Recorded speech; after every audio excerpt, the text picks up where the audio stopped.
આ દાળ ઢોકળી બનાવ્યા પછી તમે અઠવાડિયામાં 4 વાર આ દાળ ઢોકળી બનાવવાનું પસંદ કરશો. દાળ ઢોકળી જે આપણા ગુજરાતીઓની ફેવરેટ વાનગી છે, જે મોટા ભાગે દરેકના ઘરમાં બનતી હોય છે. તો ચાલો બનાવી દઈએ ગુજરાતી સ્ટાઇલ દાળ ઢોકળી. તો અહીં દાળ ઢોકળી બનાવવા માટે મેં અડધો કપ તુવેરની દાળ લીધી છે. આ દાળને આપણે ક્લીન કરી દઈશું. તો અહીં અલગ થોડા મોટા વાસણમાં આ તુવેરની દાળ હું નાખીને 2 થી 3 વાર ચોખ્ખા પાણીથી ધોઈ નાખીશ.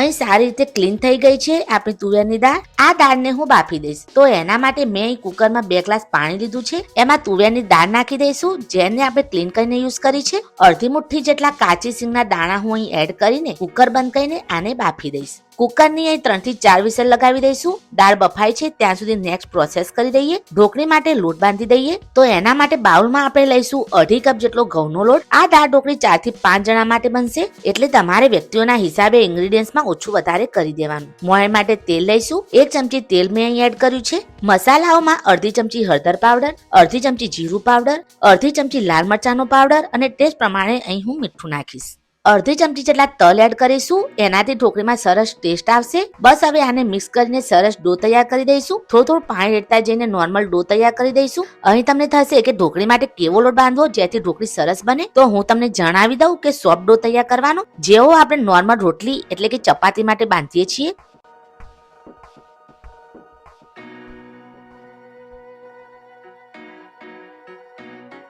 બસ આવો ડો તમારે તૈયાર કરવાનો છે. તમે જોઈ શકો છો કે એકદમ સોફ્ટ અને મીડિયમ કન્સિસ્ટન્સી વાળો ડો બંધાઈને તૈયાર થયો છે. સાથે જ આપણી દાળ પણ સરસ રીતે બફાઈને તૈયાર છે. બસ આવી દાળ બાફવાની કે દાળનો એક પણ દાણો દેખાવો ના જોઈએ. સરસ માવો થઈ જવો જોઈએ. તો જ આપણી દાળ ઢોકળી સરસ બનીને તૈયાર થશે. 1 ગ્લાસ જેટલું અહીં પાણી એડ કરીશું અને સારી રીતે મિક્સ કરી દઈશું. ચાલો ત્યારે આગળની પ્રોસેસ કરી દઈએ, જેમાં આપણે કહીશું દાળનો વઘાર. તો એના માટે એક કઢાઈ કે પેન લઈશું. એમાં હું એડ કરી દઈશ તેલ. તેલ મેં 2 થી 3 ચમચી લીધું છે.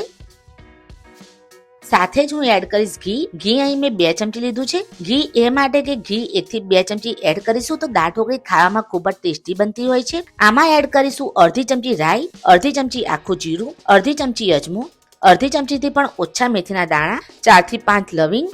સાથે જ હું આ વઘારમાં એડ કરીશ 2 આખા લાલ સૂકા મરચા, નાનું તજનું લાકડું અને 1 તજનું પત્તું. સાથે જ અહીં આપણે એડ કરીશું હિંગ. હિંગ મેં અડધી ચમચી એડ કરી છે.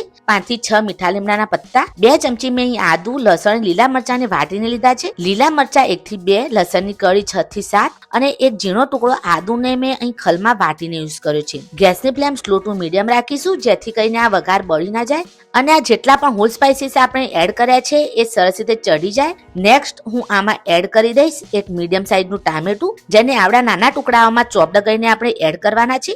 મસાલા પાવડરમાં એડ કરી દઈશું 1 ચમચી જીરું પાવડર, ટેસ્ટ પ્રમાણે મીઠું, અડધી ચમચી લાલ મરચાંનો પાવડર, અડધી ચમચી હળદર પાવડર. સાથે જ હું એડ કરીશ 1 થી 1.5 ચમચી જેટલી કાશ્મીર લાલ મરચાંનો પાવડર, જેથી કલર ખૂબ જ સરસ દેખાશે દાળ ઢોકળીનો. મિક્સ કરીને અને 2 થી 3 મિનિટ માટે સ્લો ફ્લેમ પર ચડવા દઈશું, જેથી આમાં ટામેટા અને જેટલા પણ આપણા મસાલા એડ કર્યા છે એ સારી રીતે ચડી જશે.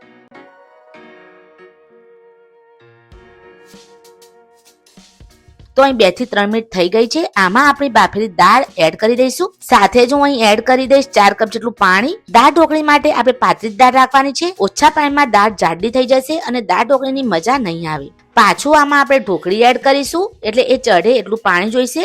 ઢોકળી ચડશે અને દાળમાં ઉફંડા આવશે, એટલે દાળમાંથી પાણી ઓછું થઈ જશે.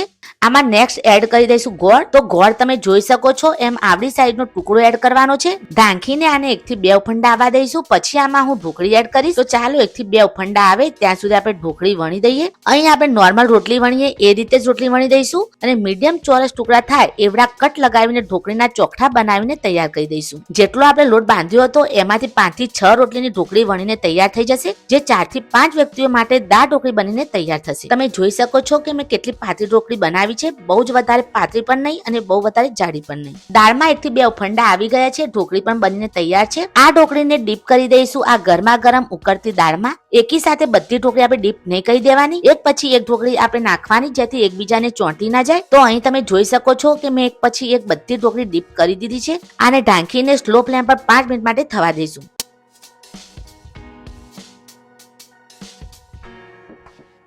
દાળ અહીં જાડી ના થઈ જાય અને ઢોકળી સરસ દાળમાં તરતી રહે એ માટે હું આમાં બીજું 1 થી 1.5 કપ પાણી એડ કરીશ. અહીં પાણી આપણે ઠંડુ નહીં એડ કરવાનું, પાણી ગરમ કરીને જ એડ કરીશું. ઠંડા પાણીથી આની કુકિંગ પ્રોસેસ બંધ થઈ જશે અને ટેસ્ટ પણ બગડી જશે. એટલે આ વાતનું તમારે ખાસ ધ્યાન રાખવાનું કે જ્યારે પણ જમવાનું બનતું હોય અને પાણી એડ કરવાની જરૂરિયાત લાગે તો હંમેશા ગરમ કરીને જ એડ કરવાનું, જેથી આની કુકિંગ પ્રોસેસ બંધ ના થઈ જાય. બસ હવે આને ઢાંકીને બીજી 5 મિનિટ માટે હું સ્લો ટુ મીડિયમ ફ્લેમ પર થવા દઈશ, જેથી ઢોકળી કાચી ના રહે. અહીં મેં પૂરી 9 થી 10 મિનિટ માટે દાળમાં ઢોકળી નાખ્યા પછી થવા દીધું છે. અહીં આપણી દાળ ઢોકળી તૈયાર છે. જોઈને જ મોઢામાં પાણી આવી જાય અને રોજ બનાવીને ખાવાનું મન થાય એટલી ટેસ્ટી, સાથે જ એટલી જ હેલ્ધી. આટલી સરળ રીતે આટલી ટેસ્ટી દાળ ઢોકળી બનાવતા તમને કોઈએ નહીં બતાવી હોય. તો આજની આ દાળ ઢોકળીની રેસીપી ગમી હોય તો અમને કોમેન્ટમાં જરૂરથી જણાવજો.